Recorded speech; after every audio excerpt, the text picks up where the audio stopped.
Well, good evening, everybody. As usual, we don't expect that many people in the room, and it's quite a surprise when we show up. But that just goes to show how important this whole ride, Clara's Big Ride for Bell Let's Talk, is, and also how important the mental health issue is in every community, in every province, in every territory that we are going to visit over these 110 days, 12,000 kilometers, 95 communities, and over 260 evenings, mornings, and also welcome ceremonies at lunchtime. And I have the privilege and the honor to follow Clara and the team around the country and help her bring the message.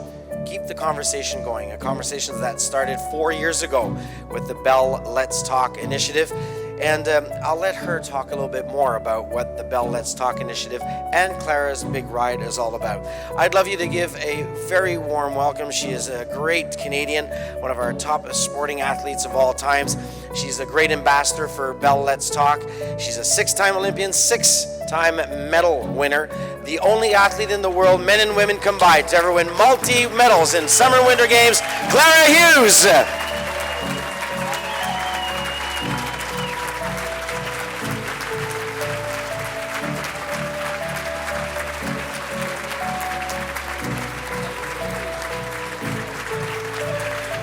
I thought he was going to say, and she's at the door. Oh, thank you so much, everybody. This is amazing. I had read 300 people, and that's a lot of people. And then I heard there were 400 tickets sold, and then I heard that people were told just to come to the door and they'll fit you in. And I think we have almost 500 people here tonight. This is awesome. Awesome, awesome, awesome. Thank you so much, Kingston, for coming out tonight, for supporting research and depression, for showing that you care, for showing that all of us, that mental health matters. I am fully going to stumble over my words tonight, so I have to apologize in advance because we rode 182 kilometers today. It was really cold. We left Peterborough, and it was minus 12, not including the wind chill. And we finished at the Loyalist Gates, and we finished a little before Kingston because I had to come here tonight. And I'm good, but I'm not that good. I needed some time to get ready. So 182 kilometers later, it was minus 6, not including the wind chill. But I'm lucky because on this big ride that we now have covered 1,170 kilometers in 10 days of riding, 11 days including the rest day. I am lucky because I'm not alone. There is an amazing team that is coming and working the events, is setting up the bus. We stopped for lunch and we had tuna melts and smoothies and hot tea, and I ate a combination of food that I would never eat in training. And I have to admit, I was a little bit, I regretted it a little because when I got on the bike and had 55 kilometers to go, my stomach wasn't doing so good. But it tasted good at the time. And just the incredible team that I have on the road. My husband, Peter, is along for this entire ride. Peter Guzman, he is my best friend. He is my partner in crime. We've been together for almost 18 years. And I somehow roped him into this around Canada tour by bicycle for mental health, for all of us, for every community. And in 11 days, along with our friend Burke Swindlehurst, a former pro cyclist from Salt Lake City, Utah, who's an ex-teammate of mine, a great guy who has his own mental health story, lived experience. We've been rolling along the roads of Ontario, and we really feel like we know this province now. We left Maple Leaf Square, and it just feels like yesterday, but 11 days ago, and went down to Hamilton, hooked down to Windsor, Sarnia, St. Thomas along the way, Chatham, so many places, Peterborough, so many places that have connected to mental health. But what we found when we've come into all of the communities, and Kingston is no exception, is that you guys didn't need us to roll into town to show that you care about mental health, that this subject matter means something here. It means something in every community. It means something in every life. It certainly means something in my life. You guys have maybe heard that I am somebody who lives with depression, who has gone through depression, who lost 2 years of work because of depression, who has also gone to 6 Olympics and won 6 different Olympic medals and the whole summer winter thing, and right now I'm riding my bike in the winter. It is not spring yet, trust me. But I'm also, and I've heard this, been called the face of mental health, the face of mental illness, and I don't think that is a fair thing for me to be called, because I'm actually not the reality of mental illness. I am not the reality that most people face when they struggle through mental illness, or they feel that they can't talk or reach out. They feel the stigma attached to mental illness. They feel they may lose their job or be judged by their family or friends or community. And most people do suffer in silence. There's been a lot of talk tonight about youth and youth suicide. This morning, to 1,400 students in Peterborough. And the man that spoke with me, Dave Pogue, has an amazing organization called Team 55. And Dave lost his son to suicide in August. And since August, he created this program and this platform and connected with the football team. His son had number 55. And they had this thing where maybe they can raise $10,000 by counting the tackles in the year to make a difference for kids who might not reach out for help for whatever reason. And we don't know all the reasons, but we do know that people are not reaching out and we're losing more lives. Well, they've raised over $50,000. It's just great. I know it's great. But that's not going to bring Dave's son back. When we finish today, a friend of mine, one of my friends on Facebook who sends me notes all the time, a man that is a beautiful soul and spirit who served Canada for many, many years in different roles in the military. He came and met us with his Jeep adorned with "Support the troops, I ride for the troops," and he's fighting for soldiers who struggle with PTSD. And he told me about Hotel Dieu here and how it saved his life when he thought it was over, how without access to that care, he wouldn't be here. I've heard so many stories like this, and that's why I say that I am not the face for mental health, because I was privileged enough not just to represent Canada on the sporting field for 23 years. I went through my own version of difficulties growing up, and then depression as a young athlete. But I had people that reached out to me. I was in the sporting world. People wanted me to come back and be good and strong and win more races. So when I started going through depression, and that was after winning 2 Olympic medals, and I came home basically thinking everything was going to be fine. Everything I had struggled with, that sport kind of turned around and brought me back to life and gave me my life, and I can say honestly saved my life when I was a teenager, because everything was going wrong and I was pouring all of my energy into doing everything wrong and fitting in with my friends, some of who are no longer here today. I went through that, and I had support because I was in an environment that cared. I didn't lose my job. I didn't lose my funding. I didn't lose my carding from the government. I didn't lose my spot on the national team. In fact, they said, "We'll keep your spot. You'll keep your funding. You'll keep your place on the team. Do what you need to do to come back. Here are all the resources. Here are the doctors. Here are the specialists. We can get you into anybody." That is not the reality for Canadians. My family has lived the reality of that. I have a sister who struggled with bipolar disorder for 23 years now. My dad died in a geriatric psychiatric ward last summer in Winnipeg, Manitoba. So I can tell you I know the reality when it comes to mental health care access, to resources and treatment. I also know of amazing programs in so many places in Canada, from the hospitals to the universities to grassroots community organizations that are making such a big impact. And I look at them and I see the funding that they have, and there just isn't enough. There's a program in Winnipeg called the PACT Group, and it has helped my sister and essentially kept her alive the last 12 years. They're able to help 80 people at once, and that's it. Their success rate is something like 85%, and they're only able to help 80 people, and this is a provincially government-funded program. Manitoba is losing their psychiatrists. Home-trained, homegrown University of Manitoba and Winnipeg psychiatrists encouraged to leave the province to get experience. And they don't have someone working where they need a psychiatrist at the local hospital. We have a system that isn't even broken because it's not good enough to be broken, and we need to be better. And we are here tonight, and I am here tonight to really pour my heart out to you and to show you that I am willing to ride through the bones in my feet to make this point clear, that we have so far to go when it comes to the stigma attached to mental illness in our country, how people are judged, how they are shamed, and how we're losing so many young lives because of this shame and judgment and hopelessness and sense of worthlessness.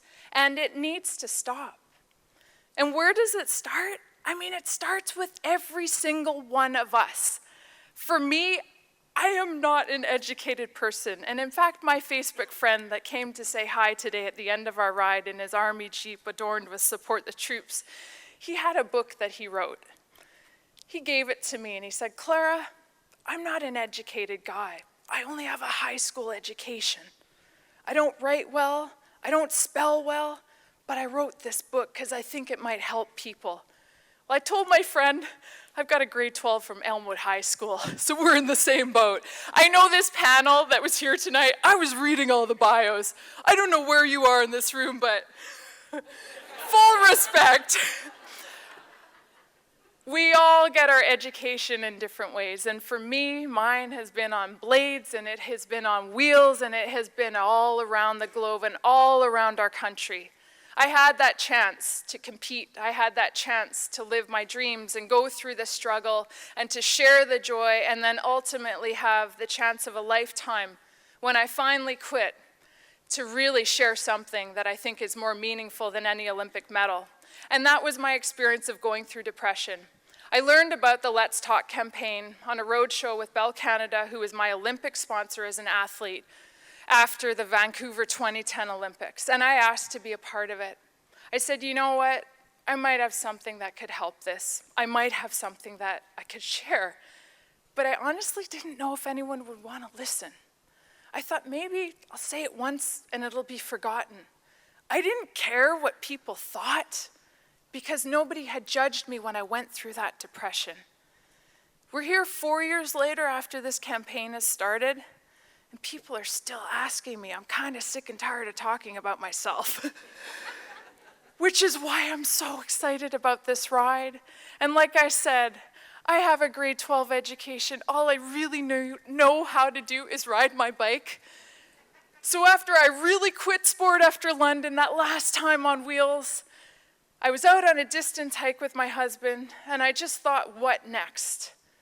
What can I really do now? Because for the last 3 years at that point, Canadians had come and told me their stories, their struggles, what they had gone through, what they are getting through, who they had lost, who they had saved. I learned fundamentally that this subject matters, I think, more than almost anything right now, to every single one of us, because that 1 in 5 Canadians that is going to struggle with mental illness in their lifetime, it might not be you, but it's someone you know and someone you love or someone you work with or someone in your community or your brother or sister or father or mother or friend. We are all interconnected by joy and by struggle. It is the human condition. It is the most beautiful thing. And I learned by sharing that struggle that it had more meaning and more value than any Olympic medal. I could win 30 Olympic medals and they wouldn't mean as much as connecting in the struggle. So I had this idea for this ride because I kind of thought we could roll into communities and bring people together and have discussions and have stories told, and then go to the next community and talk about where we had been, what we had seen, what we had heard. Tell the story that would collectively, in the end, when after rolling around Canada for 12,000 kilometers in 110 days, we could just maybe roll into Ottawa on Canada Day and bring this Canadian narrative of struggle, of joy, and of connectedness, and turn that conversation into a roar, and bring that home to Canada for Canada as Canada. And as strong as I felt competing every single time, I can put all of those emotions together and the feeling I had every single time on the starting line, like I had millions of Canadians inside of me, and I'm not exaggerating. This ride supersedes and transcends all of that combined. So I just want to say thank you, Kingston. Thank you to this community for showing that you care and this matters and continuing the momentum. You have just put us over the 10,000 mark of people we have shared with, we have learned from. You have put us over 10,000 people in 10 days. We still have 99 days. I call it, we have a Gretzky to go until we reach Ottawa. This is just beginning. And I want to say, when we leave here, this does not stop. Every single one of us has something that we can do. Every single one of us has a capacity to help and to share and to connect. You don't have to win Olympic medals. You don't have to have PhDs. As a human being, it's your duty, it's your role. And I really hope, actually I don't hope, I know I'm leaving here knowing that this will not stop with us leaving town. This was happening without us rolling into town, as I said at the beginning. And you guys have just given me so much fuel for those 150 kilometers tomorrow to Cornwall. Thank you so very, very much. And please continue this conversation. Find out what is going on in your own backyard and get involved. Learn what resources are out there. Learn how people can get help. So if someone ever asks you, or if you see someone floundering, you can point them in the right direction and possibly save a life. Don't ever underestimate the value of listening. It's probably the most underrated value that we have as human beings. And I thank you tonight for listening to a few things I had to say after a 182-kilometer ride in the wintertime. Thank you, Kingston.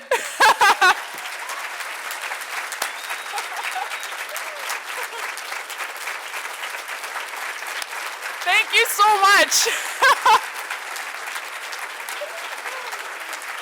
Awesome. I don't know what to say.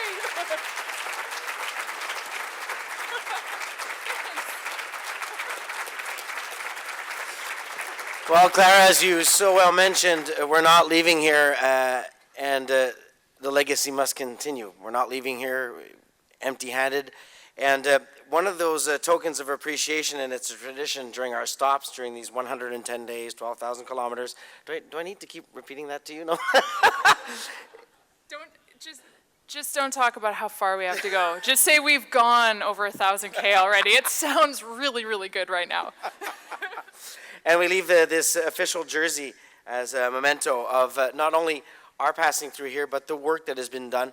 And we'd like to invite the community champion, Lori Fagiani, to come and join us and receive the jersey on behalf of Clara's Big Ride for Bell. Let's talk. Maybe we should get on there. This means you have to ride with us tomorrow. I would do it. Oh, thanks so much. That was amazing. Thanks, Randy.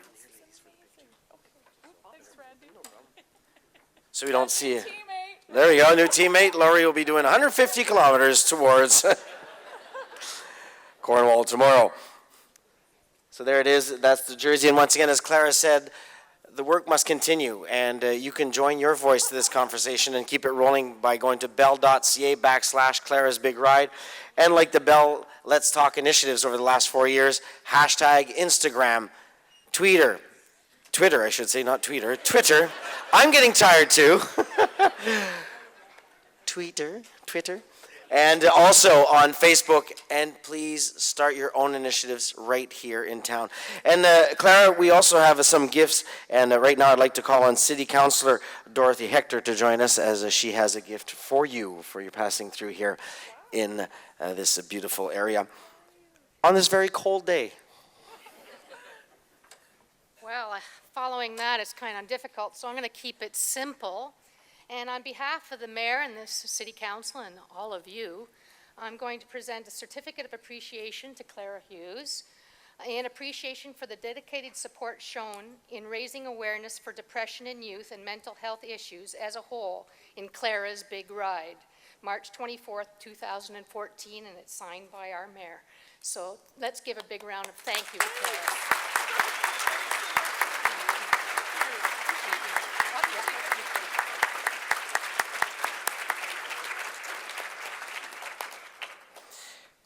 And there'll also be one more gift for you, Clara, and I'd like to invite Denise Cummings to present. Yes, there you go.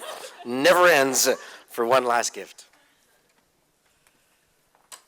Clara, we are so appreciative of your 182 kilometers and the 900 that came before that. Thank you so much. When we thought about how to recognize your visit with us this evening, we tried to think of something that would be really meaningful. About 18 months ago, Bell gave us a Let's Talk grant to support the Hope and Discovery Artisans, which is a program that helps clients of our mental health services program at Providence Care achieve recovery through art. And so one of the artists, one of our clients in that program, painted this.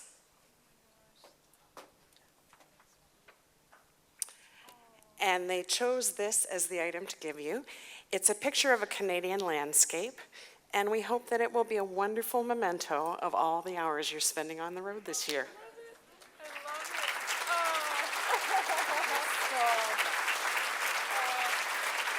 And I don't know if you saw, there's a big sun shining in it. It looks warm in that painting.